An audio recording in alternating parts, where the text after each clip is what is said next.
So hello and welcome.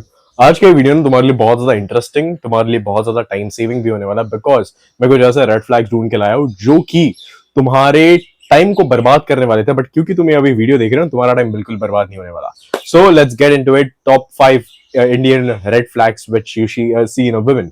Yeah, top 5 red flags in a woman, in an Indian woman basically. So the number one point is she has multiple male friends. अब देखो, multiple male friends एक लड़की के होना एक बहुत बड़ा indication है of a red flag. That means that she is addicted to male validation, and this is the number one thing जो आजकल के लड़कियां बहुत ज्यादा डिनाई करती basically. And to be very much honest, आज रिलेशनशिप्स के डायनामिक इतने ज्यादा करप्ट हो चुके हैं कि बंदी अपने बॉयफ्रेंड को उतना ज्यादा वो सिक्योर नहीं रखेगी जितना अपने बेस्ट फ्रेंड को सिक्योर रखती है। तो मैं आज के रिलेशनशिप्स का एक बेसिकली पैराडॉक्स बता रहा हूं, जहां पे एक बंदी जो है वो अपने बेस्ट फ्रेंड को प्रायोरिटी देगी instead of giving priority to a boyfriend. भाई बॉयफ्रेंड मतलब कौन, उसके साथ बहुत सारे सेंसिटिव वनरेबल बातें वगैरह शेयर करना, बहुत सारी चीजें उनके बीच में होना। बेस्ट फ्रेंड मतलब it's basically a backup option, जो जहां तक मैंने डी कोड किया कि बस एक बैकअप ऑप्शन की तरह बेस्ट फ्रेंड को रखती है बहुत सारी लड़कियां। सो मैं तुम्हें ये हाईली रिकमेंड करूंगा कि भाई उसके दोस्त ना ही बनो। बहुत सारे लड़के क्या करते हैं पता है, यहाँ पे एकदम सेफ प्ले करने की कोशिश करते हैं कि नहीं यार ठीक है यार, इस बंदी के मल्टीपल फ्रेंड्स है तो ना मैं इसका वन ऑफ द फ्रेंड बनूंगा, फिर धीरे धीरे मैं प्रोग्रेस करूंगा, फिर धीरे धीरे शायद मेरे को प्यार में गिर जाएगी, शायद मेरे प्यार में पड़ जाए। बट इन रियलिटी ऐसी सारी चीजें नहीं होती। टू बी ऑनेस्ट, रियलिटी में यही होगा तुम्हारे साथ कि तुम उसके बस एक दोस्त बन के रह जाओगे। वो बस तुम्हारे ऊपर अपना ट्रॉमा डंपिंग करेगी, अपना इमोशनल डंपिंग करेगी, and at the end you will only be attached to her and she will not be attached to you, because उसके पास मल्टीपल बेस्ट फ्रेंड्स है। मल्टीपल लोगों से आके वहां पे बात कर सकेगी। एंड प्लस मैं तुम्हें ये बता दूं कि अगर तुमने रिलेशनशिप में ऐसी एक लड़की को इनवाइट किया जिसके multiple not boyfriends but multiple male friends है बेसिकली, जो उसके बैकअप ऑप्शन है, to be very much honest, I am being very much brutal here, मैं यहाँ पे शुगर कोट करने के लिए नहीं आया हूं। बट अगर तुम एक ऐसी बंदी के साथ रिलेशनशिप में आना जिस बंदी के पास मल्टीपल मेल फ्रेंड्स है, तो at the end, at the back of the mind, you are always going to not feel good. You're always, तुम अपने काम पे ध्यान नहीं दे पाओगे। बस मैं इतना बोलूंगा, तुम एज अ मैन अपने पर्पस पे कभी भी ध्यान नहीं दे पाओगे, तुम अपना पोटेंशियल पूरा एक्सप्लोर कभी कर नहीं पाओगे, तुम अपने काम को उतना ज्यादा अच्छे से ना निभा नहीं पाओगे कभी, because at the back of the mind तुम्हारा यही रहेगा कि bro she is hanging around with them, she is hanging around with them, अब क्या होने वाला है। एंड ये सारी चीजें उठाना, to be very much honest, मैं ये सारी चीजें बचपन से नहीं उठाता, ना मैंने कभी उठाई ये सारी चीजें। या तो आर है या तो पार है मेरी, to be very much honest, मेरी ये फिलोसॉफी हमेशा से रही है, या तो आर रहो या तो पार रहो, या तो मेल फ्रेंड्स रखो ही मत, या तो मेल फ्रेंड्स रखो, मैं निकल जाता हूं, या तू निकल जा मेरे लाइफ से। And the philosophy is very much simple. Most of the guys जो उसके मेल फ्रेंड्स है, they are just looking for this one particular window जहां पे लड़की वनरेबल हो, फिर उनको लगे कि यार बंदी मेरे प्यार में गिर गई है। And to be honest, to be very much honest, ये तुम्हारी मेंटल हेल्थ को भी बहुत ज्यादा फकअप कर देगा as a boyfriend. And this is the reason why I'm still telling you to stay away from the girl who has multiple male friends, because उस बंदी को शायद अटेंशन इश्यूज हो सकते हैं। इसलिए to be honest, let's talk factually. मैं यहाँ पे विमेन को डीमीन नहीं कर रहा, मैं यहाँ पे पर्टिकुलर ट्रेट को यहाँ पे डीमीन करने की कोशिश कर रहा हूँ। मैं यहाँ पे कोई भी लड़की को डीमीन नहीं कर रहा। रेड फ्लैग्स हर किसी में होते हैं, मेरे में भी होंगे red flags, but to be honest यहाँ पे मैं लड़कियों के बारे में बात कर रहा हूँ। जो लड़कियां अपने आसपास बहुत मेजोरिटीली मेल फ्रेंड्स रखती है ना, लाइक फॉर एग्जाम्पल 5 6 7 8 10 लड़कों का ग्रुप रहता है, उसमें एक दो लड़कियां रहती है या सिर्फ एक लड़की रहती है, मैं तुम्हें बोलूंगा हाईली उससे दूर रहो, because you know what is going to happen. तुम्हें पता है कि लड़के वहां पे है कंपटीशन में कि वो लड़की किसको मिल जाएगी, एंड देन लड़कों के दिमाग में बेसिकली क्या चलता है तुम्हें भी पता है। जो नाइस गाइज होते हैं ना, सॉफ्ट गाइज, वो बेसिकली क्या करते हैं कि शायद मैं उसका पहले दोस्त बन जाऊं, फिर चीजें शायद प्रोग्रेस हो, बट वो वही बार पे अटकते हैं, एंड कोई फिर और आके उसको उठा के लेके जाता है, फिर वो सारों को इग्नोर मार देती है वहां से। सो रहना है, इंटेंशन के साथ अच्छे से रहो, एंड मोस्टली ये लड़कियों से दूर रहो जिनके मल्टीपल मेल फ्रेंड्स है at one time. And this is coming from a big brother. So तुम्हें एडवाइस लेनी पड़ेगी, बिकॉज ये एडवाइस बहुत ज्यादा इंपॉर्टेंट है। मैंने बहुत सारे लोगों को देखा अपनी लाइफ बर्बाद करते हुए। बहुत सारे लड़के अपनी लाइफ को बर्बाद कर देते हैं इसके पीछे, अपने टाइम, अपने रिसोर्सेज, अपने इमोशनली इन्वेस्ट करना। एक तो यार इंडिया में ना एक बहुत बड़ा, मैं इसके ऊपर एक वीडियो बनाने वाला हूँ, इंडिया में एक ना बहुत बड़ी बीमारी है जो जो जिसको हम बोलते हैं वन साइडेड लव, एंड उसमें बहुत सारे सिंगर्स ने कॉन्ट्रीब्यूट किया रोमांटिक के नाम पे, एंड बहुत सारे लोगों का दिमाग खराब करके रखा है in terms of one sided love. लोग अपनी नसें काट रहे हैं उसके लिए, लोग उसके लिए पागल हो रहे हैं, वो बेख्याली वाली चीजें कर रहे हैं। All that particular kind of thing कि भाई प्यार में पूरा ही पागल हो जाना, ऐसा प्यार नहीं चलता, to be very much honest. वो होता है तुम्हारा ऑब्सेशन, वो होता है तुम्हारा खुद का अटैचमेंट वो पर्टिकुलर व्यक्ति के साथ। सो अटैचमेंट को प्यार का नाम मत दो, अटैचमेंट सब अटैचमेंट है। फॉर एग्जाम्पल, मेरे को मेरी फ्लूट्स जो मैं बजाता हूँ, फ्लूट्स बजाता हूँ, मैं गिटार बजाता हूँ, मेरी खुद की बीट बॉक्सिंग के साथ मेरे को एक अलग अटैचमेंट है। वो मैं करता हूँ बिकॉज मैं उस चीज से अटैच हूँ। मैं प्रैक्टिस इसीलिए करता हूँ। कभी भी तुम मेरे को खाली देखोगे, मैं या तो फ्लूट बजाऊंगा, या तो गिटार बजाऊंगा, या तो मोस्टली मेरा बीट बॉक्सिंग का रहता है। बिकॉज क्योंकि मैं इसके साथ प्यार में नहीं हूँ, ये मेरी अटैचमेंट है। एंड वैसे ही व्यक्तियों के साथ तुम्हारी एक अटैचमेंट हो जाती है। एंड तुम्हें ये चीज को सेग्रीगेट करना बहुत इंपॉर्टेंट है, ये चीज को सेपरेट रखना। There is nothing called as love. There is only thing called as care, affection and attachment. Most of the Indian songs ना तुम्हारे वो affection भी नहीं, वो attachment पे बने बेसिकली। और मैं पूरी साइकोलॉजी उनकी अनकवर करूंगा वहां पे। Second thing, she handles multiple male attention flawlessly. And this is one of the most important things जो तुम्हें एक्चुअल में समझ में आने चाहिए, और जिसपे बहुत सारे, व्हेन आई मीन बहुत सारे लड़के यहाँ पे फंस जाते हैं। She has the ability, if you see कि वो तुमसे एकदम सेडक्टिवली बात करी और दूसरे मर्दों से भी वो वैसे सेडक्टिवली बात कर रही है, या she is being too much involve with you, and at the same time she has that kind of energy कि वो सारे मर्दों के साथ इन्वॉल्व है। फॉर एग्जाम्पल, मैंने बहुत सारे लड़कों को एक्चुअल में देखा है कि लड़कियां उनसे बात करने लग जाती है और लड़कों को ये लगता है कि यार ये मेरे से प्यार करने लग गई है, कि ये तो सिर्फ मेरे प्यार में। बट बाद में उनको रियलाइज होता है, अनकवर होता है कि कुछ लड़कियां एक्चुअल में ऐसी भी होती है जो कि सारे लड़कों के साथ ऐसी ही सेम वे में बात करते। क्यों? ताकि वो काम निकल पाए उनसे, लड़कों से। एंड लड़कियां इस बारे में बहुत शातिर होती है, टू बी ऑनेस्ट। देखो, हमें ना नेचर ने फिजिकल पावर्स दी है, हमें नेचर ने फिजिकलिटी चीज दी है, मर्दों को physical powers. We are physically stronger than a women. Women को एक अलग पावर दी है नेचर ने, which is psychological power. And this is exactly, मैं ये चीजें तुम्हारे सामने एक्सपोज कर रहा हूँ, ला रहा हूँ, ताकि तुम अपना टाइम, ताकि तुम अपनी मेंटल हेल्थ को बचा पाओ। And this is the number one thing. अगर तुम ऐसे एक बंदी को देखते हो जो मेल अटेंशन को फ्लॉलेसली उनका अटेंशन रिटेन कर रही है for her own gain, and उनको एट द एंड कुछ मिल नहीं रहा है, stay away from that kind of girl. Just stay away from that kind of girl, because at the end तुम्हारी लाइफ उन बाकी मर्दों की तरह ही बनने वाली है,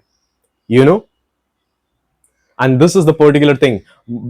मर्दों को ना एक बहुत झूठी फैंटेसी बेची गई पहले तो, कि यार लड़की है, पहले उसका दोस्त बनो, ये करो वो करो, पहले उसका फ्रेंड बनो, फिर तुम उसके पास आ जाओगे, ये करोगे वो करोगे, and all the kind of stuff. नहीं, स्टार्टिंग से अपना इंटेंशन क्लियर रखना चीजों के साथ is a very good thing, and I have done that. And मेरे मेंटर्स ने भी ये सारी चीजें की, and this is the reason why most of the guys they attract the girls which they want to attract, and बाकी सारे लड़के बस उसको देख के फैंटेसाइज करते हैं, उसके बारे में अलग अलग स्टोरीज अपने दिमाग में डालते हैं, एंड देन वैसे ही वो खुश हो जाते हैं। And this is the particular thing, stay away from the girl जो कि मल्टीपल मेल अटेंशन हैंडल कर सकती flawlessly. This is one of the biggest red flag. इसका मतलब ये है कि वो बंदी मर्दों के in terms of men, she is very much experienced, she knows कि अटेंशन को रिटेन कैसे करना है, एंड वो तुम्हारे अंदर कुछ ऐसी चीज ढूंढेगी शायद वो तुम्हारा अटेंशन रिटेन कर पाए, एंड अपना काम निकाल के फिर तुम्हें साइड में फेंक दे। सो उस बंदी से दूर रहो। And I am not telling you to hate all these kind of women, I'm just telling you to stay away from that, just stay away from these kind of women.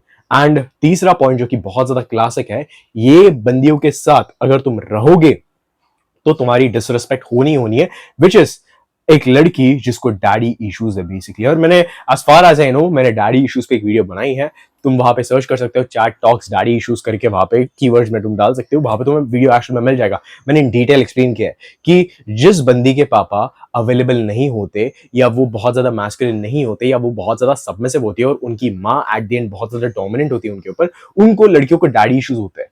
Basically daddy और daughter का bond कुछ ऐसा रहता है कि एक daughter ना अपने पापा के अटेंशन के लिए बहुत ज्यादा वो होती है कि भाई पापा के डायरेक्शन के लिए वो बहुत ज्यादा उतावली होती है कि मेरे पापा मेरे को आके डायरेक्शन देंगे। And this is same, nature ने पापा को एक रोल दिया कि अपने बच्चों को डायरेक्ट करने का, मदर को एक नेचर ने रोल दिया विच इज अपने बच्चों को नर्चर करना, अपने बच्चों को ग्रो करने का। सो पापा का जब डायरेक्शन मिलता नहीं है ना, तो वो नेचुरली वो जो लड़की है बेसिकली वो अटेंशन बाहर ढूंढने जाती है, एंड बाहर ढूंढने के चक्कर में मल्टीपल मेल फ्रेंड्स, बहुत ज्यादा मेल अटेंशन, बहुत सारी चीजें, एंड वैसा ना वहां पे जो डायनामिक होता है वो पूरा फक्ट हो जाता है।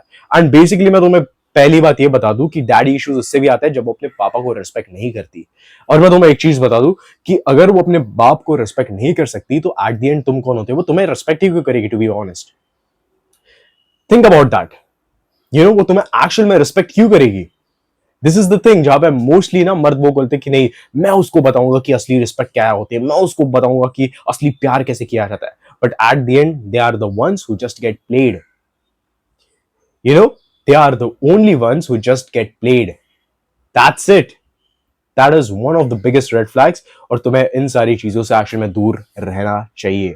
So this is the thing. So मेरा नेक्स्ट पॉइंट है अभी, which is उसके पास्ट रिलेशनशिप्स तुम्हारे प्रेजेंट रिलेशनशिप्स को बहुत ज्यादा हिंडर करने वाले हैं। इसका मतलब ये कि जो उसके पास्ट रिलेशनशिप्स में हुआ है वो तुम अभी पे करोगे इन द प्रेजेंट रिलेशनशिप्स। जो तुमने एक वर्ड सुना रहेगा बेसिकली, रिलेशन पास्ट ट्रॉमा वगैरह। बंदी आजकल बहुत ज्यादा वो ऐसे यूज कर रही है कि भाई ट्रॉमा कोई ऐसी फेंकने वाली चीज है, but trauma is a very very different thing. But past relationships में जो मर्दों ने उसके साथ किया है वो एट द एंड तुम पे करने वाले हो। they are not the ones who are going to pay. Like for example, अगर एक बंदा एक ऐसी बंदी के साथ रिलेशन में है जिसकी 5 बॉयफ्रेंड्स रह चुके हैं, 3-4 बॉयफ्रेंड्स रह चुके हैं, वो उन तीनों के लिए पे करेगा करंट रिलेशनशिप में। जो उसके रिएक्शंस होंगे उसके प्रति, जो उसकी ग्रजेस होंगे उसके प्रति, जो उसकी बहुत सारी चीजें होंगी, उसके बहुत सारे ट्रिगर पॉइंट्स होंगे, वो उन सारी चीजों के लिए ये बंदा पे करने वाला है इन प्रेजेंट रिलेशनशिप जो बंदों ने उसके एक पर्टिकुलर लड़की के साथ किया है। सो मेक श्योर ये करना। Actually to be very much honest ना, इंडिया में एक बहुत, मैं तुम्हें बता दूं, इंडिया की लड़कों की मेंटालिटी ना बहुत बिगड़ी हुई है। इट्स लाइक कोई अगर सामने से बोलेगा भी नहीं ना तो वो सामने से जाएंगे सेवियर बनने, वो भी पूरा ऐसा कि मैं तुम्हें बचाऊंगा, मैं तुम्हें ये करूंगा, मैं तुम्हें वो करूंगा। देखो, बचाना बात अलग है, दूसरों को मदद करना बात अलग है, बट खुद से जो तुम अपने ईगो को सेटिस्फाई कर रहे हो ना in the name of becoming a saviour, ये चीजें करना बंद करो। बिकॉज ये तुम्हारा रियल लाइफ है, ये तुम्हारा बॉलीवुड नहीं है। एट द एंड तुम्हें ये चीजें एक्चुअली में समझनी पड़ेगी। मैंने बहुत सारे बंदों को देखा है बस सेवियर बनने के चक्कर में बहुत सारी चीजें करेंगे, एंड स्पेशली वो एक्चुअल में अपना टाइम इन्वेस्ट करेंगे, अपनी रिसोर्सेज इन्वेस्ट करेंगे, फिर लड़कियों से एक्सपेक्टेशन करेंगे कि यार ये मेरे प्यार में पड़ जाए, and then they are the ones who get played. And फिर बाद में वो रोते हैं, फिर बाद में वो रोमांटिक सॉन्ग सुनते हैं, एक तरफा वाले गाने सुनते हैं, एंड ऐसे वो अपनी मेंटल हेल्थ को बर्बाद कर देते हैं। तुम पता मैं कौन से गानों को सुनता हूँ? To be very much honest, मैं जुदास प्रीस्ट के गानों को सुनता हूँ, मैं सुनता हूँ बुलेट फॉर माय वैलेंटाइन वाले, मैं सुनता हूँ ऐसे गानों को जो कि एक्चुअल में ना तुम्हारे दिमाग में एक एड्रेनलिन पैदा करते हैं, जो कि तुम्हारे दिमाग को हाइप अप कर देते हैं।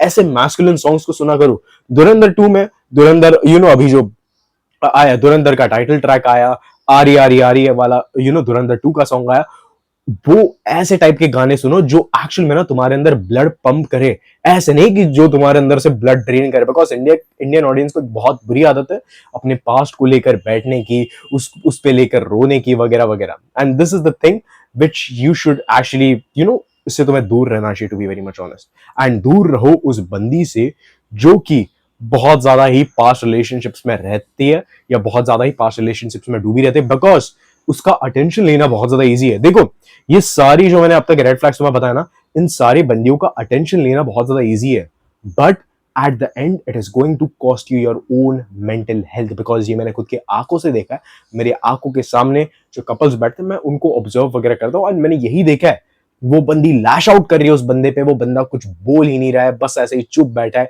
मुंडी नीचे करके बैठा है, कुछ बोल भी नहीं रहा है कि उसको शांत भी नहीं करा रहा है, जस्ट चुप बैठा है। फिर बाद में उसके पास जाएगा, उसको हक करेगा, फिर वो बंदी वापस उसको छोड़ के चली जाएगी, फिर वो वापस उसके रोते रोते पीछे चले जाएगा। मैंने बहुत सारे ऐसे इंस्टेंसेस देखे हैं, इसलिए मैं तुम्हें बता रहा हूं, you should stay away from all these kind of girls. And fifth and the most important red flag is जो लड़की को अपनी बाउंड्रीज नहीं पता, एंड जो लड़की सारी चीजें कैजुअली लेती है। देखो, to be very much honest, अगर तुम भी एक ऐसे टाइप ऑफ मर्द हो जो कि चीजों को कैजुअली लेना पसंद करे, इट्स ऑल योर चॉइस, तुम्हें जो करना है वो करो, मैं तुम्हें किसी भी चीज में रोक नहीं रहा। बट अगर तुम एक सीरियस रिलेशनशिप के लिए देख रहे हो तो ऐसी बंदी के साथ रिलेशनशिप में आना जो कि बहुत इजी टू गेट है, या जो कि तुम्हें पता है कि जो कैजुअल होने वाला है, to be very much honest, और तुम्हें पहले ही नजरों में पता चल जाता है कि यार बंदी फ्लर्ट वर्ट कर रही है। बहुत सारी बंदियां आती है, they try to touch your arms, they try to physically वो तुम्हें फिजिकली टच करने की कोशिश करती है, like sort of they are interested into you, वो तुम्हें अपनी चीजें बताएंगी, अपनी चाइल्डहुड के बारे में चीजें बताएंगी। बहुत सारे ऐसे मैनिपुलेशन टैक्टिक्स खेलती है बेसिकली लड़कियां, जो मैं यहाँ पे यूजुअली बताऊंगा नहीं, बट मैं अपने कोर्सेज वगैरह, नॉट इवन कोर्सेज, मैं अपनी फ्रंटलाइन कम्युनिटी में बताऊंगा। टू बी ऑनेस्ट, मेरी फ्रंटलाइन कम्युनिटी अगर तुम्हें नहीं पता तो ये मैस्कुलिन मर्दों के लिए, where men build their masculine identity, जहां पे तुम्हारा सारा वर्कआउट, तुम्हारे स्टेप्स, तुम्हारी बहुत सारी दिन की चीजें वहां पे तुम्हें ट्रैक डाउन करनी होती है, प्लस तुम्हें साइकोलॉजिकल लेसन्स मिलते हैं, वो भी वीकली। तो ये चीजें बहुत सारी इंपॉर्टेंट है। And one of the most important red flags which is the last one, हालांकि सारे इंपॉर्टेंट है तुम्हारे लिए, बट ये लास्ट वाला तुम एक्स्ट्रा केयरफुल रह के देखना, विच इज बाउंड्रीज को। अगर तुम देखते हो कि बंदी के पास कोई बाउंड्रीज नहीं है, कि एक लड़की है जिसके पास कोई बाउंड्रीज नहीं है, कोई भी लड़का आ रहा है, कोई भी लड़का उसको बहुत सारी कैजुअल सी चीजें करके चले जा रहा है, and the girl is okay with it, and all that kind of stuff, वो टाइप ऑफ लड़कियां जिनका attention, to get their attention is the easiest way. मैं उनको ज्यादा डिटेल में डिस्क्राइब नहीं करूंगा, but what girl I am talking about currently. तो उन लड़कियों से बेसिकली दूर रहो। मैं तुम्हें हमेशा, मैं अपने मर्दों को यही बोलता हूं, हमेशा मैं अपने भाइयों को यही बोलता हूं कि शॉर्ट टर्म डोपामीन को चेस करना बंद करो, लॉन्ग टर्म डोपामीन को चेस करना अपने लाइफ में शुरू करो। That is the best thing which you can do as a man, to be honest. Short term dopamine को चेस करना, एक ऐसी लड़की का अटेंशन चेस करना, या ऐसी लड़की का अटेंशन ग्रैब करना जो तुम्हें पता है कि तुम्हारे लिए नहीं है, वो जो तुम्हें बताए कि तुम्हारा वो धजिया उड़ा देगी, तुम्हारी मेंटल हेल्थ की धजिया उड़ा देगी, तुम्हारे सारे रिसोर्सेज को फूक देगी, तुम्हारी लाइफ को उतल पुतल कर देगी, because this is the type of girl which you should stay away from. But तुम स्टिल उसके पास जाते हो, क्यों? बिकॉज तुम्हारे पास एक स्कैरसिटी वाला माइंडसेट है, बिकॉज तुमको बचपन में किसी भी लड़की ने वो वैलिडेट नहीं किया। वो अबंडेंस वाला एक माइंडसेट लाओ, बहुत सारी लड़कियों से बात करो, उनसे रिजेक्ट हो जाओ, बात करते रहो, बस अपने रैपोर्ट को बिल्ड करते रहो, अपने करिश्मा को बिल्ड करते रहो, and through the way you will understand that it was never about them, it was about you conquering your own self. तुम वैलिडेशन लोगों का इसलिए लेते हो बिकॉज तुम्हारे अंदर खुद का कोई वैलिडेशन का सिस्टम नहीं है। जैसे मेरे अंदर खुद का वैलिडेशन का सिस्टम है, बहुत सारे लोगों को पता है स्टोरी के बारे में। बट 8th स्टैंडर्ड में जब मैंने पहली बार स्टेज पे परफॉर्म किया था, उसके पहले भी मैं बीट बॉक्सर था। लोग मेरे को थोड़ा बहुत जानते थे कि बंदा बीट बॉक्सिंग करता है, बट वो भी इस वजह से बिकॉज टीचर्स मेरे को चिल्लाते थे हमेशा, क्योंकि मैं क्लास में बीट बॉक्सिंग करता था। अगर तुम एक म्यूजिशियन हो ना, तो तुम इस चीज से पर्टिकुलरली रिलेट कर पाओगे कि हमें एक खाली क्लास मिल जाता है, या हम अपनी धुन में हो जाते हैं, या कोई भी जगह हो जहां पे हमारा मन नहीं लगता ना, हम वहां पे अपने गिटार्स को प्रैक्टिस करेंगे, फ्लूट के सुर्स को प्रैक्टिस करेंगे, हम वहां पे बीट बॉक्सिंग को प्रैक्टिस करेंगे, हमारा चलता रहता है। To be very much honest, हमारा फ्लो स्टेट उस चीज में इतना तगड़ा होता है कि हम वो सारी चीजें करने के लिए तैयार होते हैं। एंड मैंने भी वही किया। एट द एंड टीचर आई, मेरे को आके चिल्लाने लगे कि ये यार, ये सारी चीजें क्या कर रहे हो तुम, ये नहीं करते, वो नहीं करते। एंड मॉनिटर्स को स्पेशली वो टीचर ने नोटिस दे दिया कि इसको इस अगर बच्चे ने वापस बीट बॉक्सिंग की तो बताओ, मैं उसको पनिशमेंट दूंगी। एंड हालांकि मैं सुनने वाला लड़का नहीं हूं, मैंने की, और मैंने पनिशमेंट भी बहुत अच्छे से ली वो। And the day when I went on stage, उस स्टेज पे बस नाम मेरा था, लोग मेरे नाम से चिल्ला रहे थे, because that was my, by the way, that was my first time जब मैं परफॉर्म एक्चुअल में कर रहा था। एंड फर्स्ट टाइम जब मैंने परफॉर्म किया, आई वाज नर्वस कि भाई लोगों को पसंद आएगा या नहीं आएगा। पर जैसे मैंने बीट ड्रॉप करना शुरू कर दिया, मैंने बेसिक से लेके एडवांस तक, लाइक बेसिक से खींच के मैंने एडवांस तक जितने भी सारे बीट्स थे मैंने ड्रॉप करना शुरू कर दिया। एंड फ्रंट रो में जो लड़के लड़की बैठी थी, सारे लोग पागल हो रहे कि Ayush Ayush and all that kind of stuff, and मैं भी खुद को वहां पे बैठ के हाइप कर रहा हूं। 8th स्टैंडर्ड की ये बात है। जस्ट इमेजिन अगर मेरे को उन लोगों से फर्क पड़ता, अगर मेरे को टीचर्स से, अगर मेरे को मॉनिटर से फर्क पड़ता, क्या मेरा स्कूल में उतना बड़ा नाम होता? क्या मैं स्कूल में उतना ज्यादा वेल नोन होता कि भाई ये बंदा बीट बॉक्सिंग करता है, ये बंदा एक्चुअल में बहुत अच्छा बीट बॉक्सर है? नहीं होता, टू बी ऑनेस्ट। अगर मैं उनकी बातें सुनता तो, अगर मैं टीचर बोलती चुप तो ऐसे बस बैठता नहीं। जो मेरे दिमाग को सही लगा वो मैंने किया। एट द एंड मैं यही बोलूंगा, या तो तुम खुद के बाप होते हो, या तो कोई और तुम्हारा बाप होता है। And this is a very important lesson. And ये सारी चीजें भी छोड़ो, उन लड़कियों से दूर रहो जो बहुत बड़ा रेड फ्लैग है। और हमेशा ना एक भाई की चीज याद रखना जो मैं बोल रहा हूं अभी, शॉर्ट टर्म डोपामिन को चेस करना बंद करो, लॉन्ग टर्म डोपामिन को चेस करना शुरू करो। हार्ड वे से डोपामिन लो, रनिंग को जाओ, कॉम्बैट ट्रेनिंग करो, जिम करो, फिजिकल एक्टिविटी करो, कुछ रिसर्च करो खुद से, बहुत सारी चीजें अपने स्किल्स पे काम करो, उससे तुम्हें लॉन्ग हेल्दी वाला डोपामिन मिलेगा बेसिकली। ये चीजें अपने दिमाग में रखना। उन लड़कियों से दूर रहना जिनके मल्टीपल बेस्ट फ्रेंड्स है, मल्टीपल मेल बेस्ट फ्रेंड्स है टू बी ऑनेस्ट, बिकॉज उन्हें अटेंशन का, वो बेसिकली उन्हें अटेंशन का प्रॉब्लम होता है, वो अपना अटेंशन बहुत सारे लड़कों से आउटसोर्स करती है, यू नो। सेकंड चीज वो कि उस लड़की से दूर रहना जो कि flawlessly at one time multiple male attention को रिटेन कर पाती है, because at the end she needs that kind of validation. And I want to ask you as a man, do you need a woman who constantly seeks other men's validation while you are in a relationship? Mostly लड़कों का answer नहीं रहेगा कुछ ऐसे, वो Instagram के soft voice आके बोलेंगे कि हाँ यार मेरे को चलेगा, मैं तो बहुत ज्यादा सिक्योर हूँ. वही वो टाइप ऑफ लड़के होते हैं जो कि बाद में ब्लू ड्रम में पाए जाते हैं. वही टाइप ऑफ लड़के होते हैं जो कि यार मैं तो सिक्योर हूँ बहुत ज्यादा, वो लड़की का बॉडी काउंट बहुत हो गया तो क्या हो गया, आई एम वेरी सिक्योर गाय. क्या बोलते हैं उसको टर्म क्या बोलते हैं, मैं तो बहुत बड़ा ग्रीन फ्लैग हूँ, ये सारी चीजें. उन लड़कियों से दूर रहना जिसके अपने पापा के साथ बनती नहीं है, बिकॉज एट द एंड अगर वो अपने बाप को रिस्पेक्ट नहीं करती तो वो तुम कौन होते हो उससे रिस्पेक्ट लेने वाले, तो मैं भी आके वो डिसरिस्पेक्ट करेगी, फोर्थ चीज ये कि उन लड़कियों से दूर रहना जो कि एक्चुअल में खुद की बाउंड्रीज नहीं जानती, एंड उन लड़कियों से दूर एक्चुअल में रहना जो तुम्हारे टाइम के वर्थ नहीं है. अपने अंदर के स्कैरसिटी वाले माइंडसेट को हटा के अबंडेंस माइंडसेट लगा दो. बहुत सारी लड़कियां इस दुनिया में, सिर्फ वो एक स्पेशल नहीं है. और जल्दी ही मैं मैं तुम्हें बताऊंगा कि इंडियन ऑडियंस कैसे इन्फ्लुएंस होती है सॉन्ग से, पूरी साइकोलॉजी में एक्सपोज करने वाला हूं. आई होप मैंने तुम्हें बहुत ज्यादा हेल्प की होगी, and I don't even hope, I know मैंने तुम्हें बहुत ज्यादा हेल्प की है इस वीडियो में. सो ये पॉइंट्स को प्रैक्टिकली नोट डाउन करो and stay away. Good bye and Jai Hind.